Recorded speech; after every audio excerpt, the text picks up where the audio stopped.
अंतर्राष्ट्रीय मुद्रा कोष की प्रमुख क्रिस्टालिना जॉर्जिवा ने आर्थिक संकट के बीच अपने पड़ोसी श्रीलंका की मदद करने के लिए भारत की सराहना की।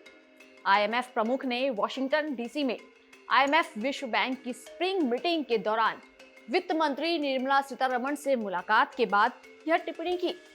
इस बीच श्रीलंका में भारत की वित्त मंत्री निर्मला सीतारमण की चर्चाएं तेज हो गई हैं। आइए जानते हैं ऐसा क्या हुआ जिसने श्रीलंका के लोगों में भारतीय वित्त मंत्री के लिए इतनी खास जगह बना ली।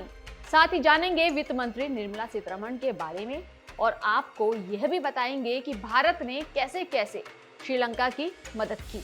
केंद्रीय वित्त मंत्री निर्मला सीतारमण आधिकारिक यात्रा पर अमेरिका पहुंची और वहां वॉशिंगटन में विभिन्न बैठकों और कार्यक्रमों का हिस्सा बनी। निर्मला सीतारमण ने आईएमएफ की प्रबंध निदेशक क्रिस्टालिना जॉर्जिवा से मुलाकात की और भू राजनीतिक हालात के असर सहित कई मुद्दों पर चर्चा की। इसके साथ ही सबसे महत्वपूर्ण बात जो हुई वो ये है कि अंतर्राष्ट्रीय मुद्रा कोष यानी कि आईएमएफ की प्रमुख ने भारत के अच्छी तरह से लक्षित नीति का उल्लेख किया, जिसने देश की अर्थव्यवस्था को सीमित वित्तीय साधनों के साथ भी लचीला रहने में मदद की है। आईएमएफ प्रमुख ने आर्थिक संकट से निपटने के लिए श्रीलंका को भारत द्वारा दी गई सहायता की सराहना की। आईएमएफ प्रमुख ने यह भी कहा कि आईएमएफ श्रीलंका के साथ सक्रिय रूप से जुड़कर काम करता रहेगा। इसके साथ ही हाल के भू राजनीतिक घटनाक्रमों का वैश्विक अर्थव्यवस्था पर पड़ते प्रभाव और उसके कारण ऊर्जा की बढ़ती कीमतों से जुड़ी चुनौतियों के बारे में चिंता भी जताई। आपको बता दें कि वॉशिंगटन में भारत की वित्त मंत्री निर्मला सीतारमण ने श्रीलंका के वित्त मंत्री अली साबरी से भी मुलाकात की। इस दौरान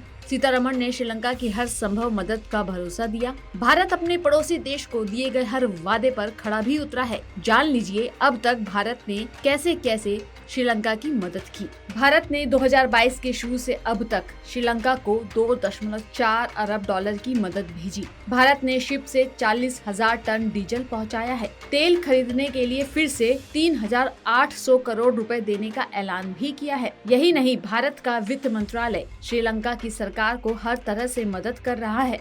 आईएमएफ हो या दुनिया के बाकी देशों से मदद लेने में भी भारत श्रीलंका के वित्त विभाग की मदद कर रहा है। पेपर वर्क में भी भारतीय वित्त विभाग के अफसर श्रीलंका के अफसरों की मदद कर रहे हैं। कोलंबो जो डीजल पहुंचाया गया है वो भारत की तरफ से चौथी खेप है। भारत से 40,000 टन चावल की खेप भी श्रीलंका पहुंची। श्रीलंका में आर्थिक मुसीबतों और बढ़ते ईंधन के दामों से निपटने के लिए भारत ने करीब 1.5 अरब अमेरिकी डॉलर की वित्तीय सहायता भी दी है। कोरोना काल में भी भारत ने श्रीलंका में वैक्सीन और जीवन रक्षक दवाएं भेजकर उसकी बड़ी सहायता की थी। दाने दाने को मोहताज श्रीलंका के लिए भारत की मदद जारी है। अपने इस दौरे के बाद से निर्मला सीतारमण ने श्रीलंका के लोगों में अपनी एक खास जगह बना ली है। श्रीलंका के मशहूर डॉक्टर रुबेन थुरेराजी ने निर्मला सीतारमण की एक तस्वीर और श्रीलंका के वित्त विभाग से जारी प्रेस नोट को जारी किया। इस प्रेस नोट में लिखा था कि भारत सरकार और भारतीय वित्त मंत्री निर्मला सीतारमण ने हर संभव मदद का भरोसा दिलाया है। इसके अलावा आईएमएफ से मदद मांगने में भी सहयोग करेंगी। डॉक्टर रुबेन ने अपनी पोस्ट में लिखा है,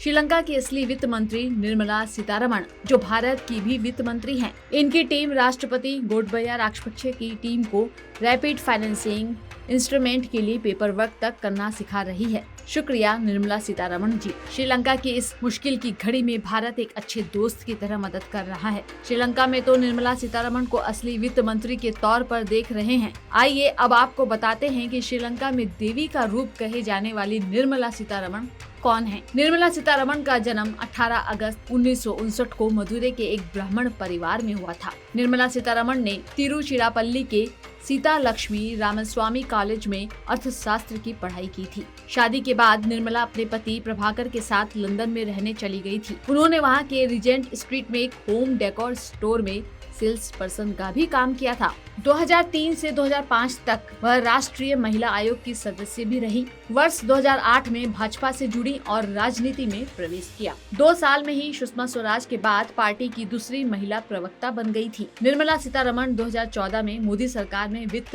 राज्य मंत्री बनी। वर्ष 2017 में देश की रक्षा मंत्री बनी, जबकि 2019 में उनको देश के केंद्रीय वित्त मंत्री का प्रभार सौंपा गया। तमाम विपरीत स्थितियों के बावजूद भी भारत ने हमेशा तटस्थ होकर अपने पड़ोसी देशों की सहायता की है, जिसका नतीजा है भारत को अंतर्राष्ट्रीय स्तर पर सम्मान मिलना, क्योंकि भारत अच्छे से जानता है कि समस्या जब बहुत चिंतनीय बन जाती है तो उसे बड़ी गंभीरता एवं चातुर्य से नया मोड़ देना ही एक अच्छी नीति और रिश्ते का परिचालन करना होता है।